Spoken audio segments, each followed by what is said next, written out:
Hello friends, welcome back to our channel Harshita media. இன்றைக்கி நம்ம வீடியோவில் என்ன பார்க்க போகிறோம்னா மட்டன் எலும்பு குழம்பு எப்படி வைக்க போகிறோம் தான் பார்க்க போகிறோம்.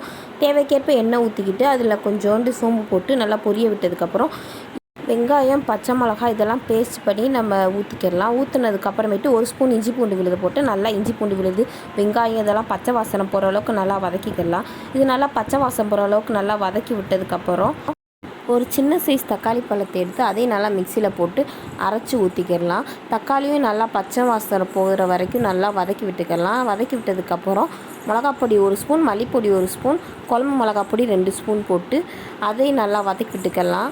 நல்லா மசாலாவும் பச்சை வாசனை போகிற அளவுக்கு நல்லா வதக்கி விட்டுக்கிட்டு எண்ணெய் பிரிஞ்சு வர அளவுக்கு நல்லா வதக்கி விட்டுக்கணும். அளவுக்கு நல்லா வதக்கி விட்டதுக்கப்புறம் நான் ஒரு 300 கிராம் கறி எலும்போடு எடுத்து அதையும் நல்லா போட்டு நல்லா மிக்ஸ் பண்ணிக்கிடணும். நல்லா அந்த எல்லாமே அந்த கிரேவியில் பரமாக நல்லா மிக்ஸ் பண்ணி விட்டதுக்கப்புறம் இந்த டைமில் நம்ம தண்ணி சேர்த்துக்கிடலாம். இன்றைக்கி நான் குழம்பு மாதிரி வைக்கிறதுனால 4 டம்ளர் தண்ணி சேர்த்துக்கிறேன். இல்லை உங்களுக்கு கிரேவி மாதிரி வேணும்னா நீங்கள் ஒரு 3 டம்ளர் தண்ணி சேர்த்துக்கோங்க.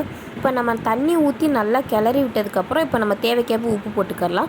உப்பு சேர்த்ததுக்கப்புறம் நல்லா கிண்டி விட்டுட்டு உப்பு காரம் பார்த்து குழம்பு நல்லா கொதிச்சு வந்துருச்சு. இப்போது நான் குக்கர் விசில் போட்டு 5 விசில் விட்டு எடுத்துக்கிறேன். இப்போ 5 விசில் விட்டதுக்கப்புறமேட்டு குழம்பு உள்ளே எப்படி இருக்குன்னா குழம்பு நல்லா தண்ணி விட்டு வந்துருச்சு. எலும்பு குழம்பு எனக்கு இப்படி வச்சா தான் பிடிக்கும். இந்த மாதிரி வீடியோ வேணால் கீழே கமெண்ட் செக்ஷனில் கமெண்ட் பண்ணுங்கள், லைக் பண்ணுங்கள், ஷேர் பண்ணுங்கள், சப்ஸ்கிரைப் பண்ணுங்கள், மறக்காமல் பெல் ஐக்கானை ப்ரெஸ் பண்ணுங்கள். தேங்க்யூ.